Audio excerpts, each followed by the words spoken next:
Olá pessoal, bem-vindos mais uma vez ao Canaril Santos Costa. O meu nome é Vítor Costa e é um prazer tê-los aí desse lado.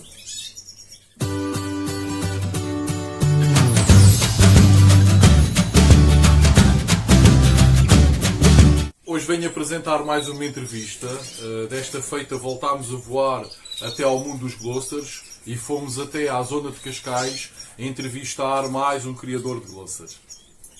Um criador com largos anos de experiência na criação de várias raças de canários, mas que há cerca de 3 anos para cá se está a especializar no Gloster. A época de criação já vai longa, aqui já estamos a começar à altura da muda da pena, já acabei as criações por este ano. 140 anilhas encomendadas, 140 passarinhos tirados, chega. Poderia tirar mais qualquer coisa, mas o meu objetivo não é a quantidade, mas sim a qualidade. Esta provavelmente será a penúltima ou a antepenúltima entrevista que eu irei fazer durante a fase de criação.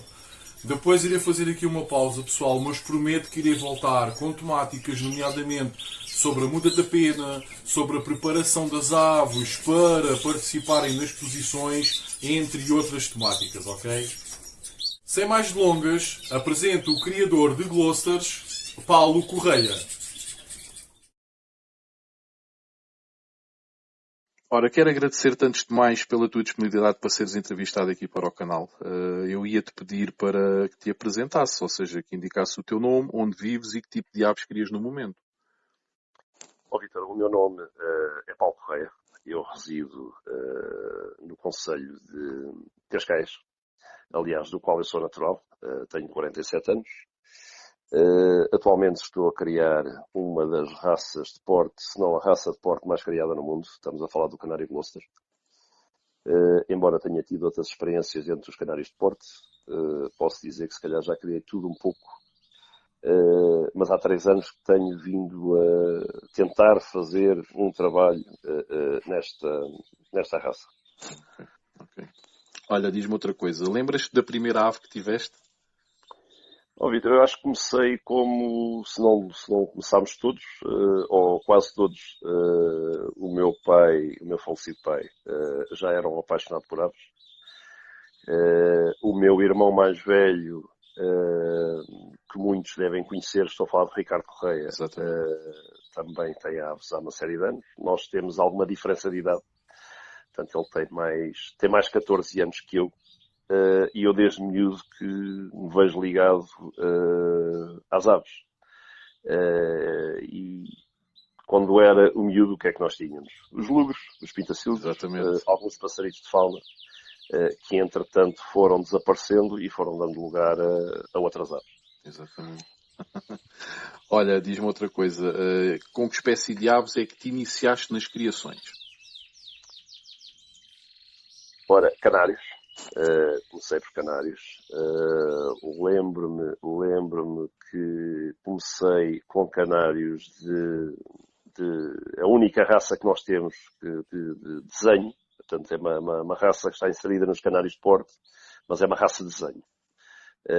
Isto nos meus primeiros anos de casado, criei lizards. Uma raça que eu achei bastante graça a criar na altura. Em Portugal, lizards, lembro-me perfeitamente que tinha o Lima, da Almada, bons pássaros. Candario que eu cheguei a visitar, cheguei a conhecer a mãe do senhor em questão, que era um amor, a senhora que tratava daquela parte dos pássaros. Exato. Que o Lima gostava mais da altura dos mosaicos vermelhos e tudo mais. E eu fui por ali, fui pelos lizards. E a partir dos lizards foi tendo tudo um pouco. Passei pelos nórios, pelos crestos, depois fiz ali uma pausa. Eu quando digo uma pausa é quando estou a criar alguma coisa durante algum tempo. Exato. Criei borders durante 3 ou 4 anos, uma raça que me deu algum gozo criar também, onde tive algumas alegrias, se não muitas. Passei pelas raças frisadas do norte, parisienses, até vi parar aos Glossers. Aos Glossers. Basicamente andaste sempre aí no porte, certo? Sim. Um ano ou outro que acabei de ter pássaros de raças de cor, até para me ajudar como madrastas nesses anos em que tinha os Crestes e os Norwich, mas nunca mais que isso. Nunca explorei ao ponto de dizer que me sentia criador de alguma raça. Nunca te especializaste, exatamente. Olha, e relativamente à fauna, sei que também tiveste aí uma aventurazinha na fauna, conta-me um bocadinho também sobre isso. Tive. Sou um apaixonado pela fauna desde miúdo. E há duas aves que eu não vou dizer que simpatizo, porque amo de paixão mesmo. Uma delas são os tentilhões. Cheguei a criá-los em cativeiro. E enquanto tive o tentilhão comum a criar em casa, encantado da vida, poucos casais, nada de mutações, e as coisas correram na perfeição, tirava ali os passaritos, poucos, mas tirava. Nós queremos sempre mais, e o espaço onde eu crio não é nada para ir além, embora eu gostava que fosse um pouquinho maior. E o tentilhão, sendo uma ave que é territorial, eu quando comecei a querer implementar mais casais, foi o meu erro. E comecei a entrar, inclusive, nas mutações. Okay. As coisas começaram a correr menos bem. Cheguei à conclusão que não poderia ter tantos naquele espaço. E para estar a criar com 2 casais, chegamos à conclusão, e como acontece em toda e qualquer raça, se tivermos 2 casais, um macho de um galo, uma fêmea que não ponha, portanto, perdeste um ano de criação. Lá voltei eu aos Canários outra vez. Portanto, deixei a fauna de parte. Depois de ter voltado a criar Canários, houve uma altura que fui para os bicos grossudos. Okay. Tive bicos grossudos a criar, tirei passarinhos, etc. Deu-me outra vez algo na veneta, volto outra vez aos Canários. E neste momento estou há 3 anos a criar glosters. Eu também já criei fauna, já criei tanto o pinta-silgos parva como verdilhões de mutação, os verdilhões siberianos. E deu-me bastante prazer. Só que também cheguei à conclusão, e uma pessoa, como somos relativamente novos, somos pessoas ativas, cheguei à conclusão que para criar esse tipo de raças, isto também já foi aqui há cerca de 8, 10 anos, mas na altura para criar esse tipo de raças era preciso ter muita disponibilidade de tempo. Isto para quê? Para proporcionar o alimento vivo na altura das criações. Sim, mesmo em termos de instalações. Convenhamos que conseguimos criar com um casal de canários numa gaiola de 50, 60 centímetros. Claro. Esse tipo de aves precisam de espaços, precisam de alimentos, precisam de outro tipo de comodidades que nós não podemos fornecer.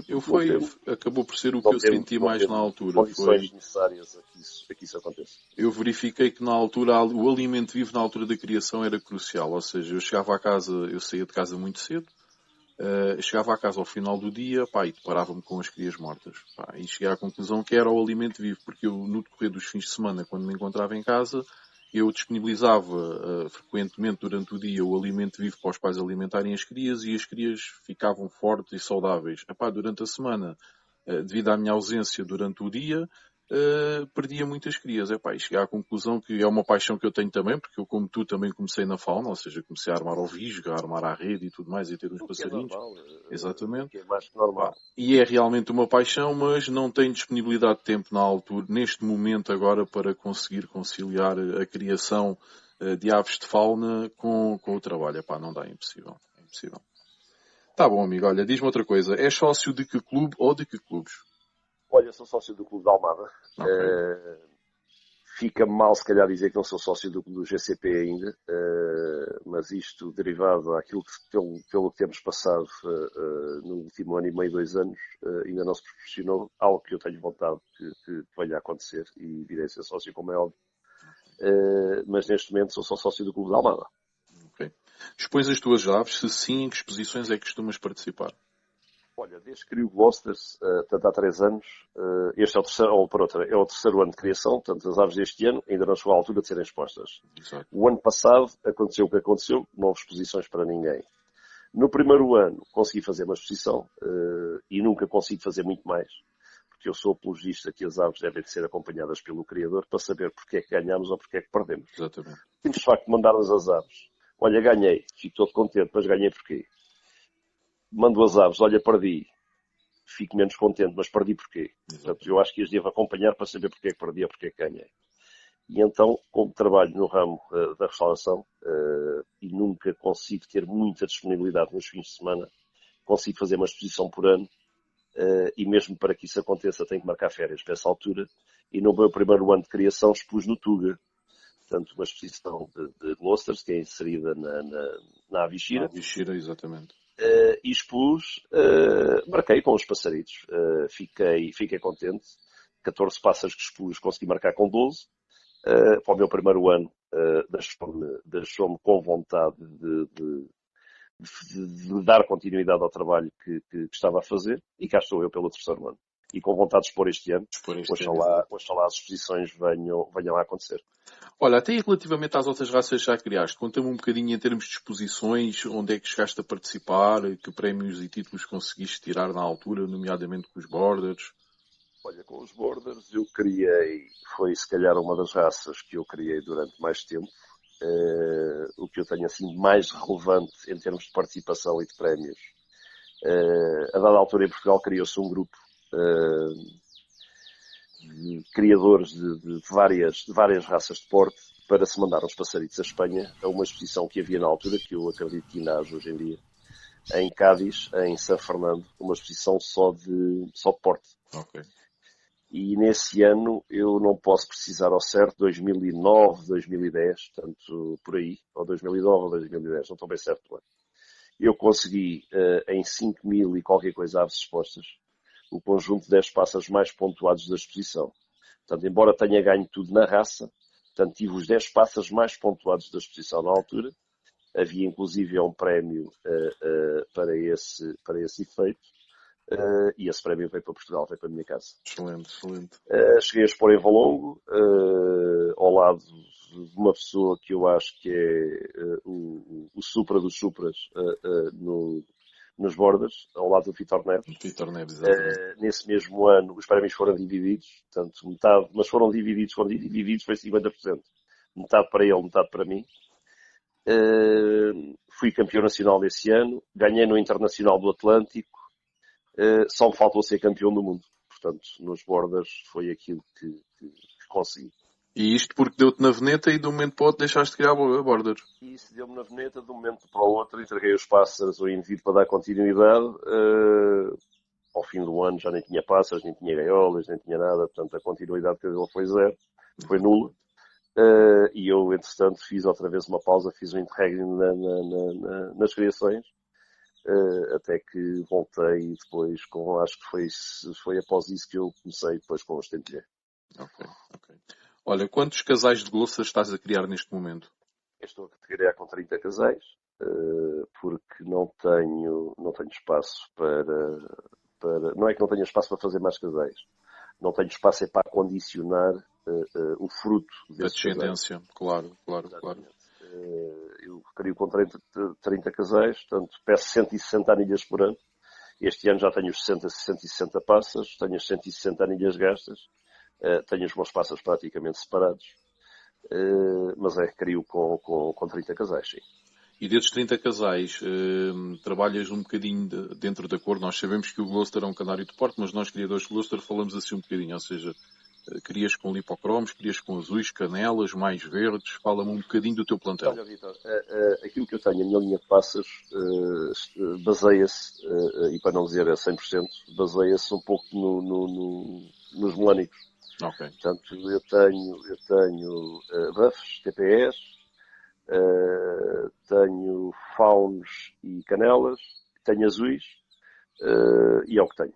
Pronto, a expor, as classes em que eu posso participar serão essas.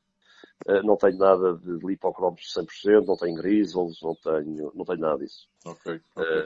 Optei por trabalhar os melânicos, e acaba por ser as classes onde eu me vejo mais apaixonado, digamos assim. Passa um bocadinho por isso, pelos melânicos, sim. Relativamente aos canelas, tu usas canelas puros ou trabalhas mais com portadores de canelas? Vitor, portadores, trabalho com portadores, e vou tendo algumas canelas, sim. Este ano, curiosamente, do ano em que eu menos canelas tirei, tenho alguns faunos. Este ano para mim foi o ano dos azuis. Okay. Portanto, tenho à volta de 30 e qualquer coisa azuis em casa. Muito bom.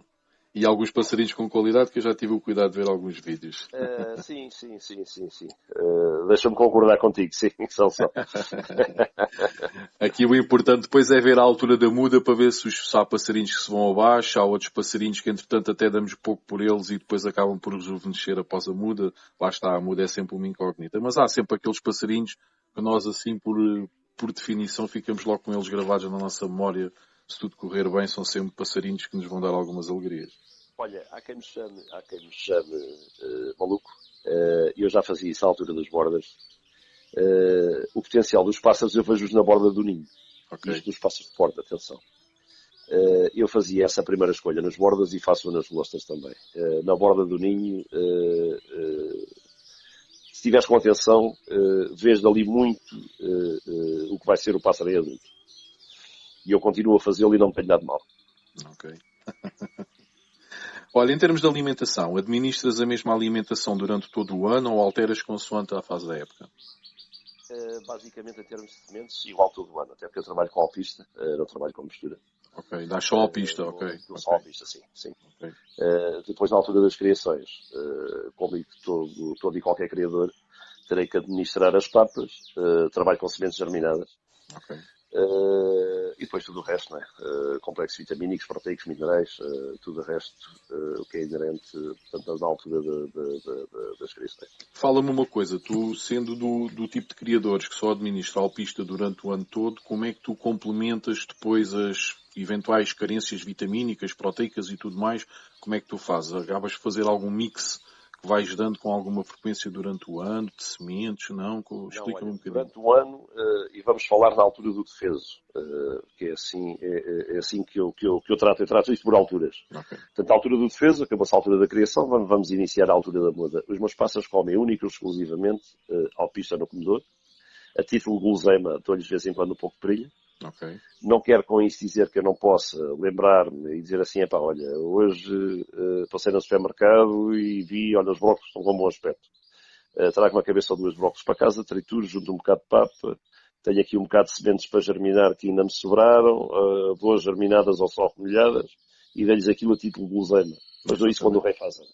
Portanto, não é nada que eu tenha estabelecido em termos de calendário com a obrigatoriedade de lhes dar o que quer que seja. Alpista sim, água fresca sim, e é assim que eu trato os meus pássaros. Okay. Engordam na mesma, ficam limpos e estão de saúde. Ok. Olha, em termos das papas, tu usas papas secas, úmidas, semi-úmidas? Na altura da criação, papas secas para absorver a umidade do germinado. Portanto, és apologista de juntar ao germinado a papa. Há criadores que fazem ao contrário, metem um... Não. Eu dou junto. Faz como eu, exatamente. Que dão a papa num recipiente e o germinado no outro. Exatamente. Eu dou junto para os obrigar a comer as duas coisas. Porque eles forem ao germinado e se a papa estiver agarrada ao germinado, acabam por ingerir alguma papa. E vice-versa, se forem à papa, acabam por ingerir algum germinado. Portanto, alguma papa e alguns dos suplementos que eventualmente possas também juntar à papa. Exatamente. Sou apologista de os dar na papa, porque os pais, ao fazerem a regurgitação do alimento, se dermos alguma coisa na água, portanto, os progenitores não dão água aos filhos, dão alimento sólido. Exatamente. Portanto, o que quer que seja dado, acho que deve ser dado na papa e não na água. Exatamente. Ok. Olha, em termos de disparatização, tu costumas efetuar a disparatização externa às tuas aves? Se sim, quantas vezes por época? Duas vezes por época. O produto que eu uso é Frontline. Ok. Dou-me muito bem. E há quem pergunta, então mas o Frontline dás como? Dás uma gota no pescoço, na asa, na perna? Os meus são borrifados. Okay. Dou-lhes uma borrifadela, ficam encharcados e largo-os para dentro da gaiola. Ou seja, compras aquele Frontline mesmo borrifador, é isso? Sim. Ok, é o que eu uso também. Sim. Não costumo borrifar, eu costumo dar uma gota, mas já não és o primeiro criador que eu ouço falar que dá uma borrifadela. Ok. Levam uma borrifadela no peito até nas costas e largo-os para dentro da gaiola. E quando é no dia seguinte, nem se nota nada que foram borrifados, nem tem goma nenhuma nas penas, não tem nada. Ok. Depois, 3 ou 4 dias após serem borrifados, podem perfeitamente tomar banho. Aquilo já entrou na corrente sanguínea do pássaro. Não tem problema nenhum. Qualquer problema. Okay. Em termos de tratamentos preventivos, costumas efetuar algum tipo de prevenção antes do início das épocas de criação? Sim, Vítor, acabo de fazer aquilo que é o mais elementar. Coccidial, salmonelas, fungos, portanto, é o que faço todos os anos antes das criações. Os produtos venham a usar o grosso deles, para não exagerar, 90%, são os mesmos que usava há 10 ou 11 anos atrás, quando criava as bordas, e continuam a funcionar. Ok. Isto leva-me à próxima questão. Não tens então por hábito enviar fezes ao veterinário para análise? Não praticas? Não Ok. evito, não evito. Ok. Não condeno que eu o faça, acaba por ser se calhar um caminho mais assertivo, mas não o faço, não faço. Ok. Não. Olha, durante a criação, as tuas aves fazem criação direta ou, por norma, tens amas para ajudar nas criações? Olha, eu já quando tinha os bordas pensava desta forma e continuo a pensar. Onde cabe um casal de amas, cabe um casal de Gloucesters, na altura era um casal de bordas, não é? Ok. Portanto, se eu tivesse espaço para ter 30 casais, que é aquilo que tenho de Gloucesters, se fosse utilizar amas, portanto eu não conseguia fazer os 30 casais, calhar tinha que fazer para aí uns 10 de Gloucesters para depois ter 20 casais de amas. Exato. Não, a minha criação é direta, posso mostrar e os meus pássaros todos eles criam, todos eles alimentam. Não tenho cuidado de aparar coroas aos coronas, porque eu não gosto de ver os pássaros todos tesourados, tão como se estivessem prontos para ir à exposição, eles criam, alimentam. Uma prova disso são as minhas voadeiras. Okay. Até porque, e segundo o standard, lá está, a coroa não deve ultrapassar o olho do Gloucester. Portanto, eles têm toda a visibilidade suficiente para conseguirem verificar onde está o ninho, onde estão as crias e conseguirem uma mobilidade. Isso depois tem a ver com a luminosidade que lhes possas Também, proporcionar. Agora, se os também, pássaros também. estiverem no escuro, com uma coroa até ao umbigo, com certeza que não vão ver nada. Não? Claro. Olha, durante a altura da criação, tens por tendência a ajudar a alimentar as crias ou nem por isso? Olha, eu não tenho tempo para que isso aconteça. Não tenho tempo nem paciência. E até porque eu acho que há muitas raças que dizem que não alimentam, porque foram os criadores que foram fazendo com que elas não alimentassem. Exato. Porque são raças que toda a gente queria tirar, e com medo que os progenitores não alimentassem, chegava a horinha, o passarinho estava de bico aberto e toma lá uma seringa dela. E passavam daí a meia hora, ele está de bico aberto e toma lá mais uma seringa dela. Depois a fêmea vai para cima dos pássaros, vê os bicos fechados, já estão alimentados, e agora não preciso alimentar. Daqui a meia hora não preciso alimentar. E vão passando assim os dias, e o que é que acontece? Perdem o hábito. Claro. Mas não, Vítor, não tenho tempo para estar a alimentar, e não sou apologista desse tipo de criação. Ok. Olha, tu durante a altura da criação, quantas horas de luminosidade é que costumas ter à disponibilidade das tuas aves? No auge das criações, o meu relógio começa a acender às 7 da manhã e o término é às 22h30. Portanto, estamos a falar de 15 horas Sim. e meia, mais ou menos. Sim, por aí. Ok. Por E depois, na altura da muda da pena, tu tens alguma técnica relativamente à luminosidade ou nem por isso? Vítor, eu neste momento tenho 6 ou 7 casais a acabar de alimentar os filhos.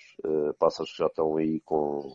Os mais novos já estão olhados, portanto devem ter para aí uns 10 dias. Ok. Assim que tiver tudo com idade ou pronto, assim que os mais novos tiverem 20, 25 dias, eu não vou tirando luz gradualmente. Chego, desligo as lâmpadas, tenho um veda-luz na porta que eu vou fechar, tenho um estouro na janela que eu vou correr e eles ficam com luz suficiente só para se alimentarem, mais nada. E isso durante quanto tempo? Quantos meses? Isso estamos a falar até ao início das criações, que é para aí em fevereiro. Fevereiro. Até isso Essa tu altura tiveres... começa a dar luz gradualmente, Ok. mas sim, até finais de janeiro, fevereiro é assim. Ok, fazes um corte radical, mal as crias estejam independentes, sim. ou praticamente independentes, um corte radical até à altura das novas criações. Sim.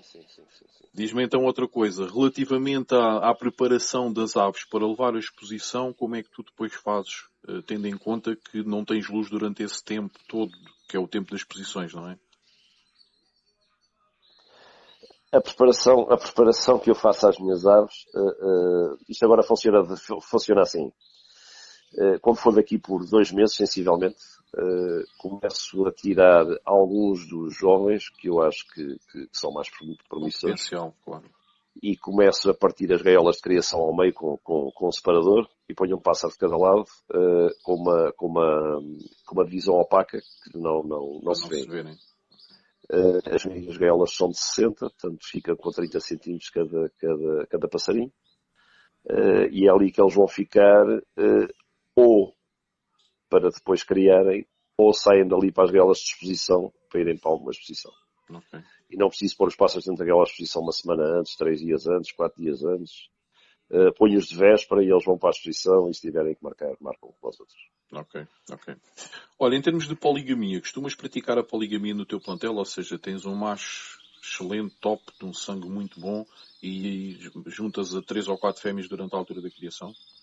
Não, eu trabalho com casais certos. Agora, faço é por ter, em vez de ter um macho muito bom para várias fêmeas, o meu trabalho vem no sentido de tentar ter vários machos bons para várias fêmeas. Okay. Portanto, a minha guerra é ter 30 casais bons. Ok. Olha, em termos de consanguinidade, praticas a consanguinidade no teu plantel? Não, ainda não. Estou no 3º ano. Ainda não. Neste momento ainda não. Não quero dizer que isso não possa vir a acontecer, mas neste momento ainda não. E, uma vez que estás no 3º ano, o sangue que adquiriste foi sangue de vários criadores ou fixaste em 1, 2 criadores que te inspiravam confiança, que os passarinhos te agradavam? Olha, no meu primeiro ano, e quando eu me lembrei de iniciar a criação das glostas, isto em fevereiro, portanto já ninguém tinha pássaros. E nem o meu irmão tinha pássaros estamos a falar de uma pessoa que tira 600, 700 glostas por ano. Nem ele tinha pássaros já. E onde é que eu vou aos pássaros? Onde é que não vou?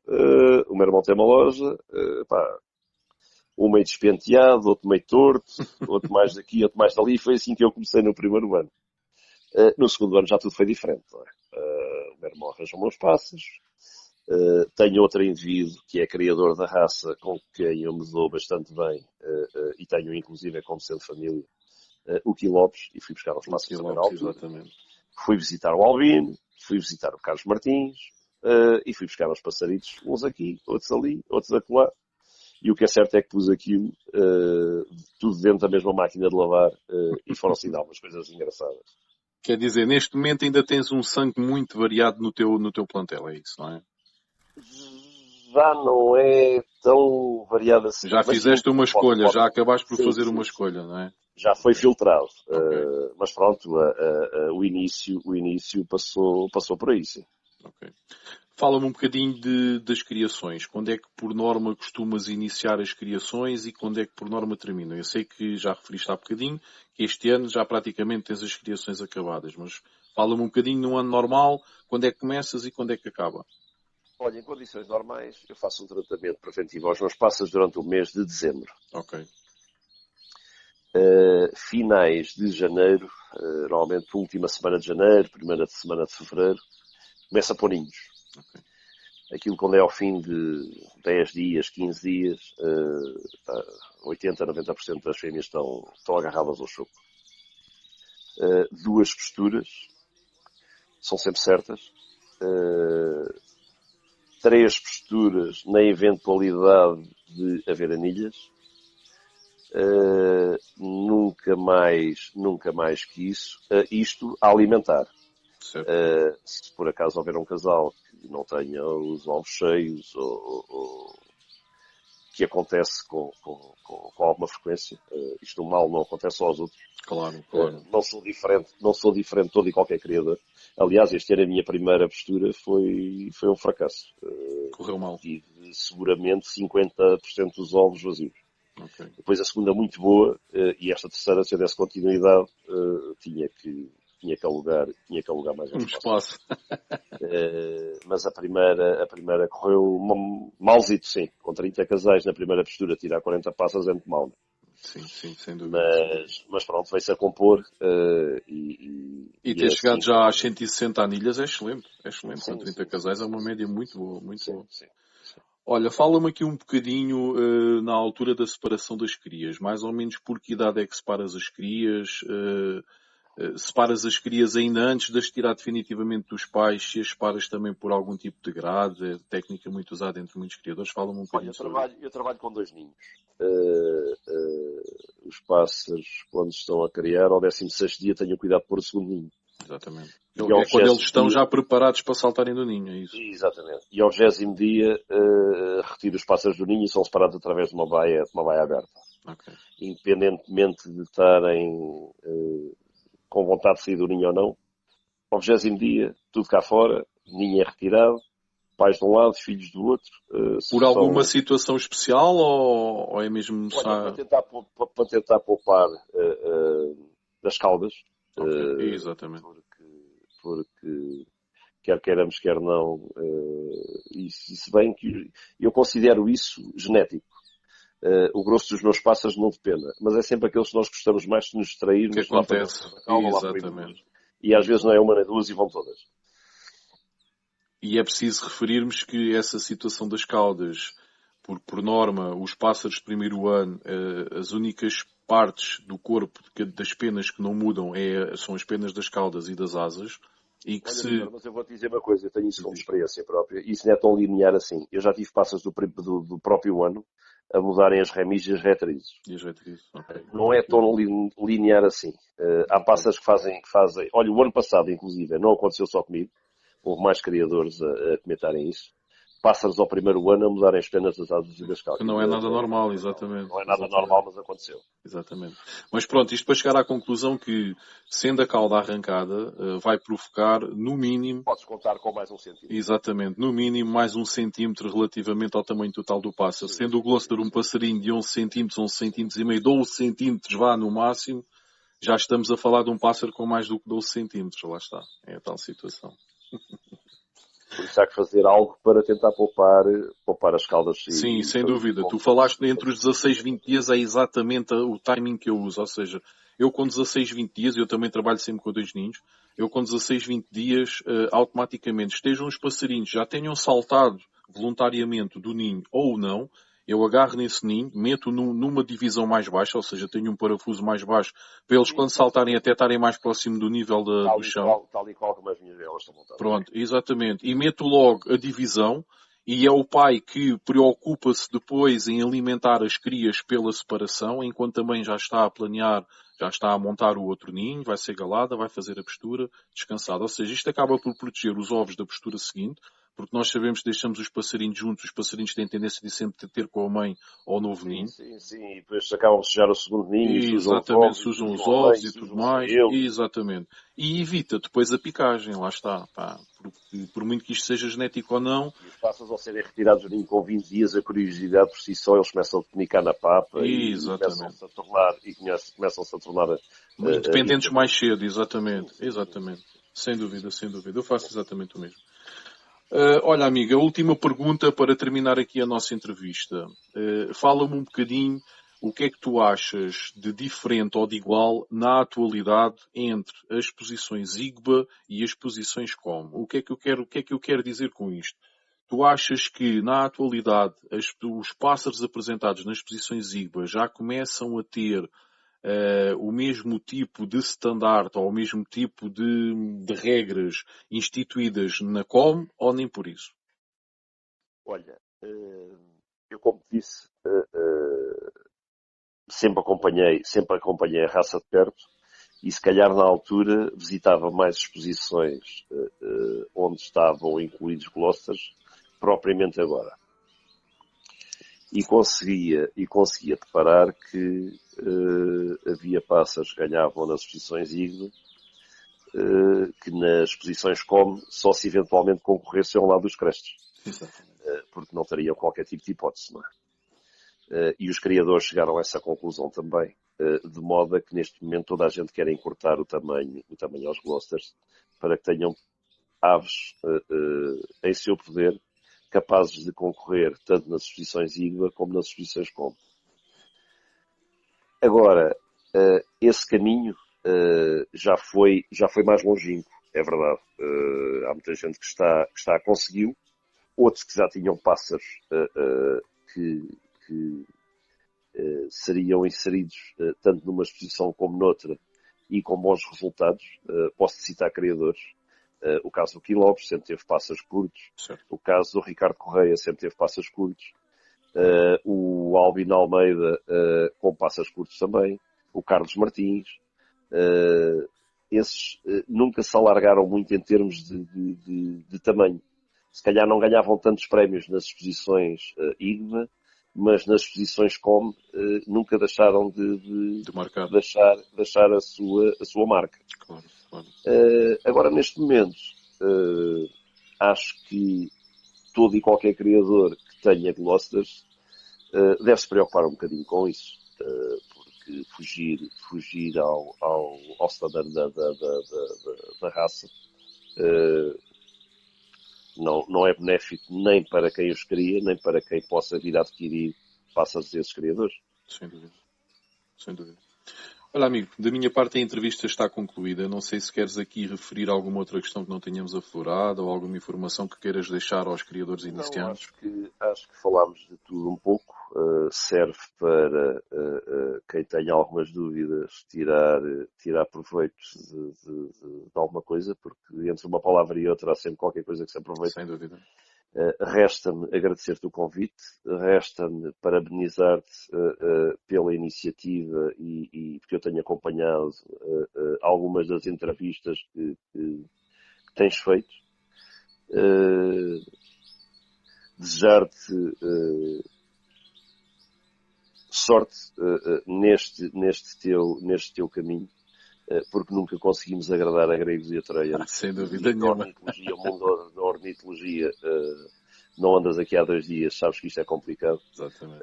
Para uns estás ótimo, para outros nunca serás, nem nunca foste. Portanto, isso é um bocado assim. É assim a tudo, não é só na ornitologia, mas pronto, é uma pena que assim seja, porque eu acho que em Portugal nós temos, e isto em todas as raças e em todas as espécies, ou por outra, em tudo aquilo em que o português se mete, consegue bons resultados. Mas depois o português deixa de ser inteligente na altura em que começa a ter inveja, e é aí que nós perdemos um bocadinho para os outros. Veja-se o caso do Cristiano Ronaldo agora com o Marquise, tão badalado. Já podes ver, não é? Porque eu acho que, em termos de criadores, temos muito bons criadores em Portugal, temos muito boas aves em Portugal, mas depois peca por isso mesmo, né? Pelas invejas, pelas guerras. Pela falta de união, muitas vezes também existe, infelizmente. Eu acho que sim. Um bocadinho por aí. Temos um país tão pequeno, a dada altura temos 2 federações, portanto começa logo por aí. Né? Exatamente. Portanto, começa logo por aí. Exatamente. Mas isso não vale a pena aprofundar, nem pouco mais ou menos. Tema para outra conversa. Nem foi para isso que me convidaste, com toda a certeza. Acho que não vale a pena. Exatamente. Olha, amigo Paulo, foi um prazer. Dizer, todo e qualquer criador que se esteja a iniciar, seja nessa raça, seja noutra, naquilo que eu puder ajudar, terei imenso gosto nisso. Tens essa disponibilidade? Tenho uns aninhos de ornitologia, não sei mais que os outros, nem são pretensões minhas, mas do pouco que sei, nunca me importo de ajudar. A minha porta está aberta, faço sempre gosto de receber outros criadores em minha casa, e quem me conhece sabe que é verdade. Tenho sempre a minha porta aberta. Aliás, estendo-te o convite a ti, que ainda não conheces o meu canaril. Não, mas já me tinhas feito e eu agradeço e com toda a certeza irei aceitá-lo. Quando achares por bem, portanto o convite está feito quando achares por bem, claro, estás à vontade. Claro, será sempre um gosto para mim. Ok, Paulo, olha, da minha parte é recíproco também. Qualquer dia que queiras também vir aqui ao meu canaril, também tens aqui uma porta aberta.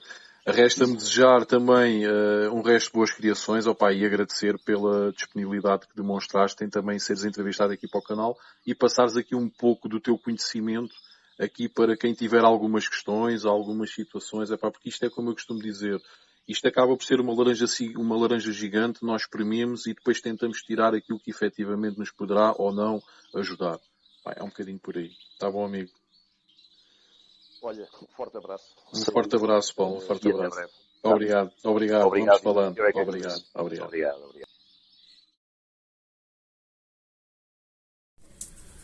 E pronto, pessoal, mais uma entrevista feita aqui no canal Canaril Santos Costa. Penso que é uma entrevista muito relevante. O Paulo, como vocês puderam ver, apesar de estar a criar glossas há cerca de 3 anos, já foi campeão em várias outras raças de canários, nomeadamente nos borders, chegou a ser um dos melhores criadores a nível nacional. Se estiverem com atenção, no decorrer da entrevista existem muitas dicas, nomeadamente nesta raça de canários que é o Gloucester, uma raça de porte, em que é muito importante o standard do Gloucester, respeitarmos o standard do Gloucester, ou seja, nomeadamente aquela parte da entrevista em que é referido o tamanho do Gloucester. É muito importante ter cuidado em retirar, em separar as crias dos pais a partir de uma determinada altura, para os pais não as começarem a picar e arrancarem penas, nomeadamente as penas da cauda, para esses passarinhos, quando forem à exposição ainda esse ano, não atingirem uma bitola de tamanho superior à recomendada pelo standard. Espero que com vocês a época de criação também tenha corrido bem ou que ainda esteja a correr bem. Da minha parte foi uma época excepcional, muito boa. Correu tudo maravilhosamente bem, talvez por ter um bocadinho mais de disponibilidade e estar em casa e ter essa disponibilidade para estar mais presente no canaril do que é habitual. O resto de boas criações, um forte abraço.